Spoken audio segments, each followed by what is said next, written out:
দুইটা জিনিস যদি আপনি চান, একটা হচ্ছে আপনার গোনা ঝরে যাক বা আমার গোনা ঝরে যাক এবং দুশ্চিন্তা দূর হয়ে যাক।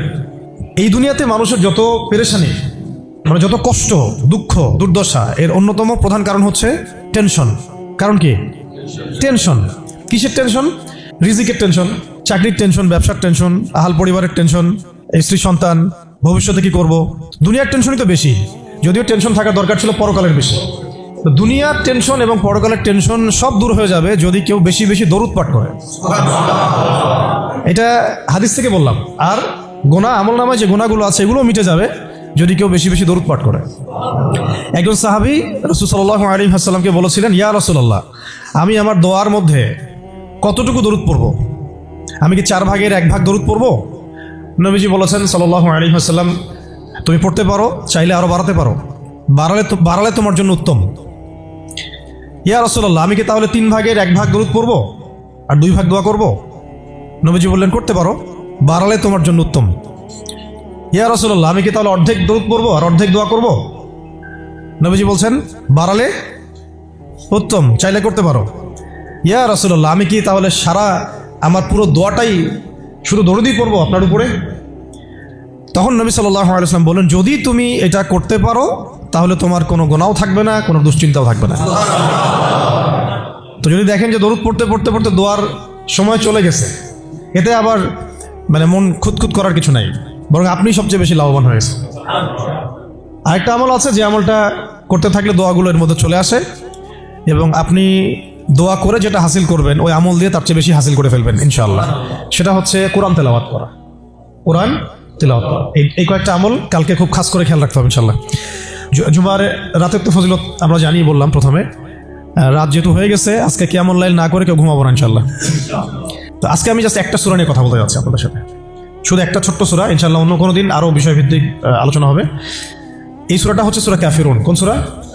সূরা কাফির। সবাই জানি না সূরাটা? কিছু বিষয় আছে এই সূরার মধ্যে যেগুলো আমরা অনেকে জানি কিন্তু বুঝতে পারছি না। ওইটা বোঝানোর জন্য আমি একটু পুরাতন আলোচনা নতুন করে করার চেষ্টা করছি আর কি।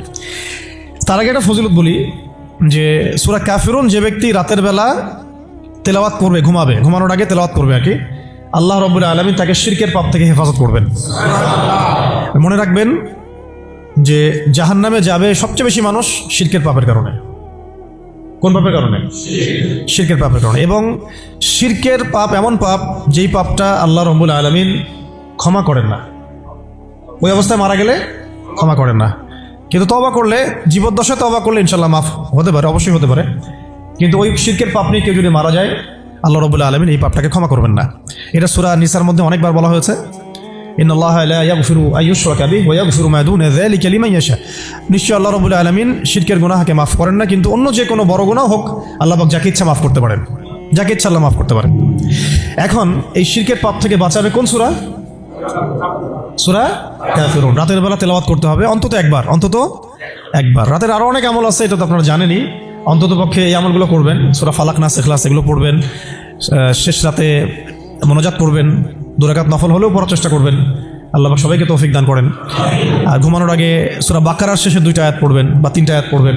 সারা রাতের ইবাদতের নেকি হয়ে যাবে ইনশাআল্লাহ। 33 বার সুবহানাল্লাহ পড়বেন, 33 বার আলহামদুলিল্লাহ পড়বেন, 34 বার আল্লাহু আকবার পড়বেন। এছাড়াও তো আছে আল্লাহুম্মা বিইসমিকা আমুতু আহইয়া।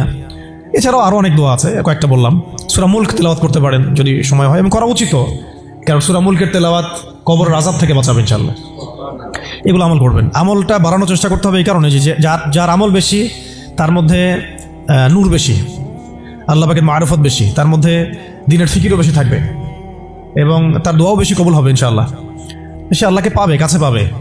আমল ভালো হলে আখলাক ভালো হবে, আখলাক ভালো হলে তার দ্বারা সমাজ উপকৃত হবে। এবং আমরা খেয়াল করে দেখেছি সিরাতের কিতাবগুলোতে সাহাবায়ে কেরাম জিহাদের মাঠেও মেসওয়াক ছাড়তেন না, মানে আমলে তারা গুরুত্ব দিতেন, খুব বেশি আমলের প্রতিযোগিতা করতেন, কে কত বেশি আমল করতে পারে। একজন সাহাবী খুঁটির সাথে নিজেকে বেঁধে রাখছিলেন, যে ঘুম আসে, নামাজ পড়তে পড়তে ঘুম আসে, খুঁটির মধ্যে বেঁধে রেখেছেন নিজেকে, ঘুমে পড়ে না যান। তো পরে নবী সাল্লাল্লাহু আলাইহি ওয়াসাল্লাম বললেন যে এত মানে অতিরিক্ত কষ্ট না করতে বললেন। আল্লাহ পাক তো সবসময় তোমার ইবাদত কবুল করতে পারেন, নিজের উপর ইহসান করো, নিজের শরীরের হক আদায় করো। একজন সাহাবী তো এমন আমল শুরু করেছিলেন যে স্ত্রীর প্রতি তাকানোই বন্ধ করে দিয়েছেন এক সময়, হ্যাঁ তাই না? পরে স্ত্রী এসে অভিযোগ করছে, আমাকে তো আমার স্বামী দেখেই না, তখন নবী সাল্লাল্লাহু আলাইহি ওয়াসাল্লাম ডেকে বললেন যে দেখো স্ত্রীর হক আছে তোমার উপরে, তার হক আদায় করো, সেটাও সুন্নাত, এটাও ইবাদত। তো এইভাবে সাহাবায়েরা আমলের প্রতিযোগিতা করতে। তো আমাদেরকে আমলের মধ্যে ব্যালেন্স করতে হবে, আমলে ব্যালেন্স করতে হবে, মানে একদিকে ঝুঁকে যাওয়া না, সব আমলগুলো যেন আমার আমলের মধ্যে থাকে, এটা ব্যালেন্স করতে হবে। শুধু তসবি দানা নিয়ে পড়ে থাকবো, জিহাদের কথা বলবো না, এটাও আবার না। আবার শুধু জিহাদের কথাই বলবো, দিন কায়েমের কথাই বলবো, নিজের ইবাদত আমল ঠিক থাকবে না, এমনও না। মানে সবকিছু ব্যালেন্স থাকতে হবে, আকীদা, আমল, সুন্নাহর ইত্তেবা সব ব্যালেন্স থাকবে ইনশাআল্লাহ। সবচেয়ে জরুরি দুইটা বিষয়ে আমরা মাথায় রাখবো, একটা হলো ইবাদত, একটা হচ্ছে দিন কায়েম। একটা হলো ইবাদত, একটা হলো দিন কায়েম। ইবাদত তো ব্যক্তিগত ব্যাপার, এটা জীবনের প্রত্যেকটা ক্ষেত্রে ইবাদত থাকবে, আর দিন কায়েম করতে হবে জীবনের প্রতিটা ক্ষেত্রেই, শুধুমাত্র ব্যক্তিগত জীবনে, ইবাদত বন্দেগীর জীবনে না, আমার অর্থনীতি, ব্যবসা বাণিজ্য, আমার সংস্কৃতি, শিক্ষা এবং রাজনীতির মধ্যেও আল্লাহ পাক তৌফিক এনায়েত করেন। তো এখন যেটা বলতে চাচ্ছিলাম যে একদিন আপনারা তো সিরাত মোটামুটি পড়েছেন, সিরাত মানে রাসূল সাল্লাল্লাহু আলাইহি ওয়াসাল্লামের জীবনী তো মোটামুটি পড়েছেন আমি আশা করি। যদি না পড়ে থাকেন অবশ্যই পড়বেন, ঠিক আছে? প্রথমে শুরু করবেন তো কোরআন তেলাওয়াত থেকে। কোরআন তেলাওয়াত শিখতে শিখতে সিরাতটা পড়ে ফেলবেন। সিরাতটা আগে পড়া থাকলে আপনি কোরআন হাদিসের অর্থ যখন পড়তে শুরু করবেন তখন বুঝতে পারবেন যে কোন আয়াত কোন প্রেক্ষাপটে, কোন হাদিস কোন প্রেক্ষাপটে নাজিল হয়েছে। আপনার মাথায় পুরো 23 বছরের একটা ফ্রেম থাকবে, এটা খুব জরুরি। তাহলে আপনি বুঝতে পারবেন যে কিভাবে দিন প্রতিষ্ঠা করতে হবে, এবং কিভাবে নবী সাল্লাল্লাহু আলাইহি ওয়াসাল্লাম করেছেন, তার উপর দিয়ে কি অতিবাহিত হয়েছে, সাহাবীদের উপর দিয়ে কি অতিবাহিত হয়েছে, এটা আমাদের মাথায় থাকবে, এবং কোন প্রেক্ষাপটে তারা কিভাবে রিয়াক্ট করেছেন ওইটা আমাদের মাথায় থাকবে। সিরাতটা আমি পড়ার জন্য খুব বেশি জোর দেই।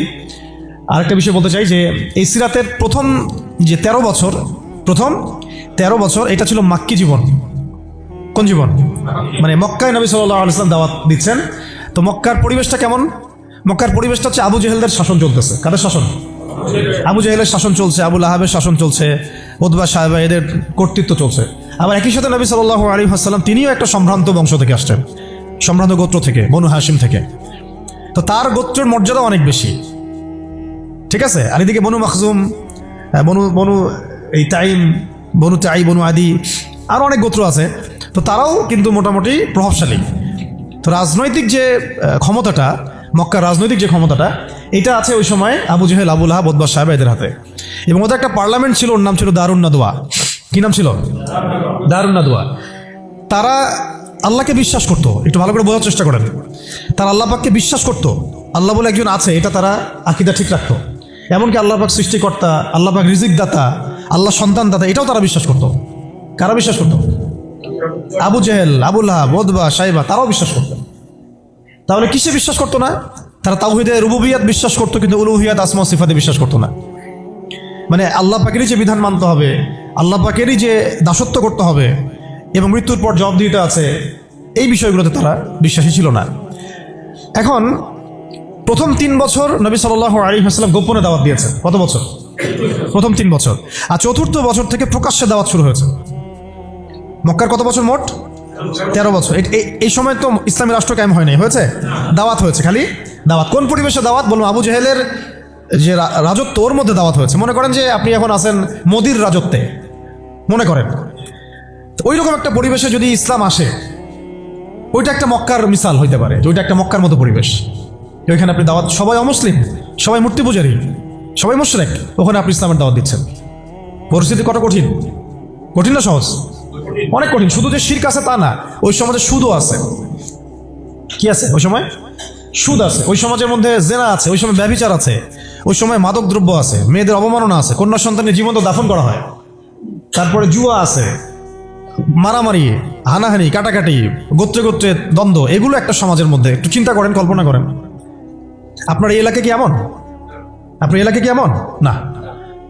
কিন্তু ওই বিষয়গুলোর কিছু কিছু বিষয় তো অবশ্যই এখনো আছেই, বরং এমন কিছু বিষয় আছে যেগুলো আগের চেয়ে বেশি আছে। না, আইয়ামে জাহিলিয়াতের যে কথাটা বলছি, আইয়ামে জাহিলিয়াতে কিন্তু সমকামিতা ছিল না এত বেশি। আপনার পুরো বাংলাদেশে এখন সমকামিতা আইয়ামে জাহিলিয়াতে যে বেশি। ওই আইয়ামে জাহিলিয়াতে আপনার ট্রান্সজেন্ডার ছিল না, আপনার বাংলাদেশে আছে এখন।